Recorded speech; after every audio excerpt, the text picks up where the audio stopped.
प्रातः स्मरणीय श्री विभूषित परमराज संत सद्गुरु महाराज के कल्पावन चरणों में नंदवार मन मनता पूज्य महात्मा गण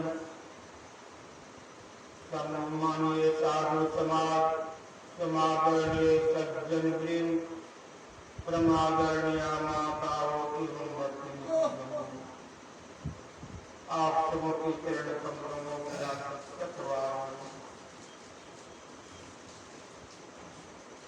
अभी हम लोग सुन रहे सत्संग के आयोजन के बारे में। अभी का जो सत्संग है, सत्संग मंदिर में हम लोग पहुंचे हैं पूज्य स्वामी घनश्याम बाबा। उसे तो हम लोग सुन रहे अध्यक्ष महोदय से, उनके पिताश्री मौजूद हैं। इन कहने का मतलब यह हुआ कि अपनी पूजनीय माता जी के दिवंगत आत्मा की शांति अथवा सद्गति के लिए 10 गांठ, जिसको लोग बंसी कहते हैं, पुण्य तिथि पर सत्संग का आयोजन करते हैं। कहने का मतलब हुआ कि सभी छुट्टी के बाद उसके पुत्र को ही अधिकार होता है पुण्य कर्म करने के लिए, उनकी सदगति को शांति, दिवंगत आत्मा को शांति के लिए कर्म करते हैं। तो कुछ नहीं करते हैं, अगर उसका नाम लिया तो कोई आपत्ति नहीं हुई और यह बहुत ऊंचे दर्जे के काम हुए। इसी को कहते हैं पुत्र सपुत्र। सच्चा पुत्र वही होता है जो अपने माता पिता की दिवंगत आत्मा को हन गति से बचा ले, अर्थात दुख से बचा ले। संसार दुखालय है, जो आया यहाँ दुख ही दुख होता है, यह तो हम लोग जानते हैं। और यहाँ रहना भी नहीं है, सबदिन यह शरीर नहीं रह सकता है। यह नियम है, प्रकृति का शाश्वत नियम है। जिसका उदय हुआ है उसका अस्त होगा, अर्थात जिसका जन्म हुआ उसका एक न एक दिन मृत्यु होगी।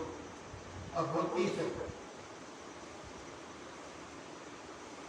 मृत्यु के बाद यह जीव हन गति में चला जाए, अर्थात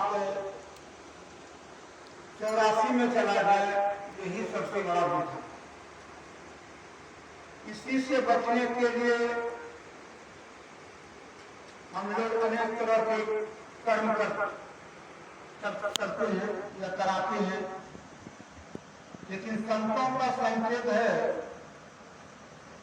कि जो जीवन काल में पूर्ण समाधि में जीवता को मिटा दी जाती है, उसी को जो है मरने के बाद मुक्ति मिलती है, सद्गति मिलती है। लेकिन गुरु से दीक्षा लेकर सुन रहे थे, गुरु बाबा हो बहुत सागर से पास। गुरु नाम है ज्ञान का।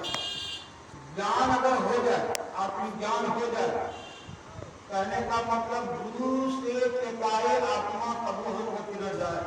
गुरु की ज्ञान लेकर जो भजन सत्संग करते हैं, उसकी जीवात्मा हन गति में नहीं जाता। कहने का मतलब वो 84 के फेरे में नहीं पड़ते हैं, या तो जीवन काल में मुक्ति को प्राप्त कर लेता है। अगर जीवन काल में मुक्ति को नहीं प्राप्त कर सका तो बारंबार उसको उत्तम मनुष्य मिलेगा।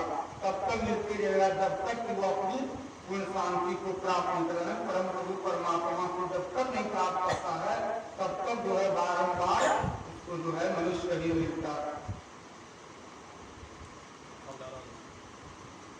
कहने का मतलब जीवन काल में ही जो है हम लोगों को मुक्ति का काम कर लेना चाहिए।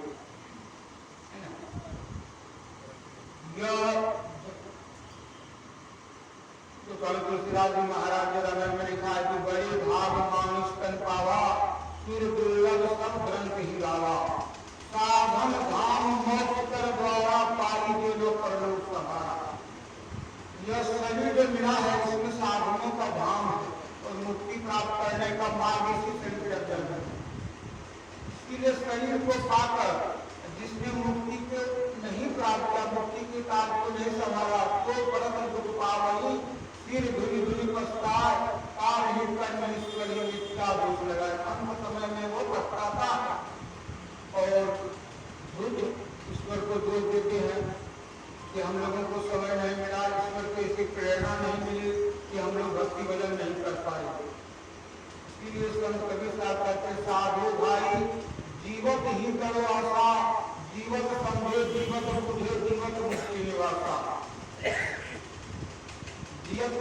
फांक न काटे हुए मुक्ति की आशा, साधो भाई जीवत ही करो आशा। हम लोग कहते हैं मरने के बाद जो है बिल्कुल मुक्त हो गए, सारी संसार दुखाले से मुक्त हो गए। इसीलिए उनको कहते हैं कि दुखाले से जब मुक्त हो गए तो पुण्यतिथि, उसका पुण्यतिथि मतलब होता है जिस दिन शरीर जुड़ता है उसी दिन को पुण्यतिथि कहते हैं। शरीर छूटने के बाद उनकी 3 गति होती है। दादी महाराज की मालूम है, या देवी का गर्भ न करिए सार का बुद्ध करिए, 3 नाम कर विद्या को वही आकर खा रहे हैं। 5 तत्व शरीर बना है, किसी का पावर बदन समीरा, पंच रचित अति अधम शरीरा, मिट्टी जल अग्नि हवा को रखा, यह 5 महाभूत जो नाशवान का नाश होता है। और नाश के बाद जो है शरीर की 3 गति होती है। इसका दाह संस्कार कर देते हैं हम लोग, या मिट्टीकरण कर देते हैं कुछ धर्म, और विशेष परिस्थिति पर जल प्रवाह भी कर देते हैं। फिर इसके बाद जो इनके नाम पर हम लोग खर्च करते हैं, भोज भंडारा, श्राद्ध क्रिया कर्मकांड आदि सत्संग क्या करते हैं, रामायण पाठ इत्यादि क्यों करते हैं? यही जानना है कि शरीर नाशवान है, शरीर के अंदर में रहने वाला वो जीवात्मा जो है परमात्मा का अंश अविनाशी है, वो मरता नहीं है, वो मरती नहीं है, उनको न हवा सुखा सकती है, न आग जला सकती है, और न जो है इनको पानी जला सकती है, न अस्त्र को काट सकती है। इसीलिए उसी जीवात्मा की शांति के लिए जो है हम लोग यह क्रियाकर्म करते हैं। तो फिर कहिए संतों का संकेत है कि जीवन ही को कर्म कर लेना चाहिए, क्योंकि मरने के बाद हम लोग करते हैं उनके नाम पर खर्च करते हैं, जिनके नाम पर यह बारंबार जो है खर्च होता है, सत्संग होता है। इसका भी कुछ कारण है। इसका कारण है कि अंत भला को सब भला। जिस समय में शरीर से जीवात्मा निकलती है, उपनिषद में आया है कि देहावसान समय दविभावे तब वेद भवे दिव्य किए जन्म कारणम। वेद त्याग के समय में जीव की जैसी जैसी भावना होती है वही जन्म का कारण बनता है। कहने का मतलब अंतिम समय में जिसकी सूरज जिस पर चला गया वो जन्म का कारण बनता है। तो जन्म का कारण बनता है तो उसी से उसको जो है कल्याण के लिए, शांति के लिए, पूर्ण शांति नहीं, पूर्ण कल्याण नहीं, जिस अधोगति में वो जीव चला गया है उससे उसकी जीव को परिवर्तन करने में, उस चोरा को बदलने के लिए जो है हम लोग कर्मकांड करते हैं। जैसे उदाहरण है दक्षिण भारत में एक सिद्धिदत्त नाम का बहुत बड़ी महात्मा, सब सिद्धि को प्राप्त था, उनका एक पद शिष्य था उनका सेवा में। एक दिन पद शिष्य का कहीं बाहर जा रहा था, 1 महीना के वास्ते सत्संग जाना। तो गुरु महाराज से अपने गुरु महाराज से कहा, गुरु महाराज उस समय में सिक्का चलता था, कागजी नोट नहीं था। गुरु महाराज 20 सिक्का निकाल कर दिया, आप इसको रख लीजिए, मैं 1 महीना के लिए बाहर जा रहा हूँ, तब तक भोजन पानी आप चलाते रहिएगा। तो महात्मा ने कहा कि अगर तुम जाओ ना, यहाँ बहुत से भोजन भंडारा देने वाला है। कहते नहीं गुरु महाराज, अगर जिस दिन नहीं हो कारक लीजिए, कहते सामने में रख दो। सामने में जो है उनका सामने में फोड़र बना हुआ, फोड़र में जिसको सिक्का सामने कर सकते चला गया। लोग महीना के लिए इधर जो है गुरु महाराज जो था उनका सब में भोजन भात मिलता था, उनका का कोई जो है जरूरत नहीं। अंतिम समय में उनका जो है शरीर छूटने वाला था। ये प्रकृति जो है पहले हो गई, प्रभु की मौत से परमात्मा की मौत हुई, उनका समय शरीर छूट रहा था। उनका ख्याल पड़ गया कि मेरा केवल जो बीच जो सिक्का रखा है अब तो इसको कोई ले लेगा। उसी समय में शरीर छूट गया। उस सिक्का को पारा करने के लिए सिद्धिदत्त पहुंचे भी महात्मा का जो है सूरज चला गया सिक्का पर, और सांप बनकर उधर में सिक्का को पारा करने लगा। शरीर आत्मा जो है सांप की जोनी में चला गया, सर्प की जोनी में चला गया। और सब सेवक उनका जो है दास संस्कार करके हर प्रकार का कर दिए। उसके बाद होता मंदिर को अभिमान आता, हम लोग मंदिर में सत्संग भजन करने के लिए। जब मंदिर में सत्संग भजन करने के लिए प्रवेश करे, वहाँ से कहाँ कर अपना भयंकर उपकार करे, हो गया, आश्चर्य हो गया, बहुत बड़ा विशाल सांप बन गया है, उसी में निकलता है।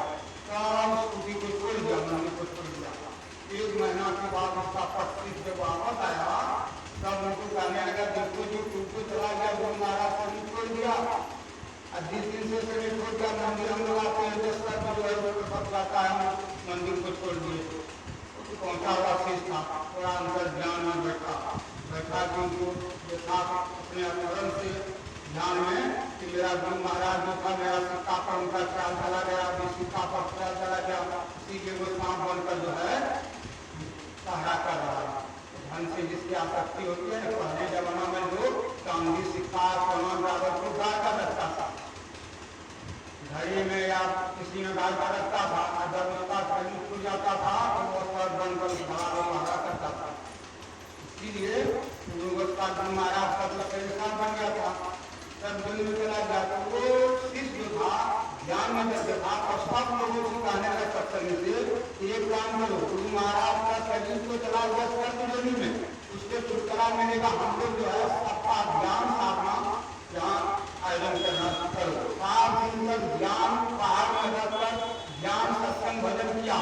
7वां दिन देखता है कि शरीर को शाम जो है मर कर नीचे गिर गया, उसके जो है बिजली की छटक रोशनी आया, ऊपर से कुछ विमान आया, उस पर जो कर गा रहा था कि सब शिष्य को रोका। पक्षी जो था काटा वो कौन थे, कहते हम लोग भगवान विष्णु का पार्षद है, यहाँ क्या करने के आए थे, क्योंकि यहाँ आए थे किसी दत्त नाम आत्मा का जो शरीर टूटा था, इसका आत्मा जो था, इसकी आत्मा अनगति में चला गया था, सब जो नहीं मारा कर रहा था।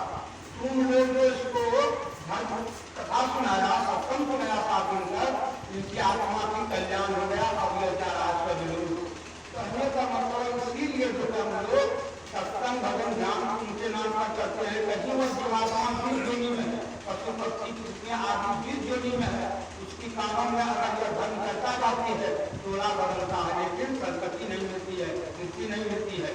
उस शरीर को छोड़कर के मनुष्य शरीर में जाता है और अपना पूर्ण कल्याण अगले जीवन में करेगा, संसार बढ़ेगा, फिर भक्ति करेगी, किसी न किसी दिन को अपनी मुक्ति को प्राप्त कर लेगा। इसलिए दोनों कर्म जो है निवास करना चाहिए। तो स्वामी घनश्याम बाबा ऐसा करे थे, साथ साथ कविता करे कि गुरु की पिताई आत्मा हंगति नहीं जाए। उनकी माता श्री को सत्संग की शिक्षा मंडली थी, उनकी आत्मा कहीं हंगति में चला जाए तो यह संत वाली झूठा हो जाएगा। अगर कहीं भूल चूक से चला भी गया, इतने दिन से उनके नाम पर सत्संग होता है, जरूर जो है उनकी सदगति हो, उनको शांति मिली हुई। और इसलिए जो है वो सत्संग का कार्यक्रम का हम लोगों का भी पूर्ण कर्तव्य बनता थोड़ा थोड़ा कि उनकी दिवंगत आत्मा अगर कहीं किसी अनुभूति में चले गए हैं, तो संत सद्गुरु महाराज से हम लोग यही शुभकामना करेंगे कि उनकी दिवंगत आत्मा को शांति मिले और फिर से जो है भक्ति करने का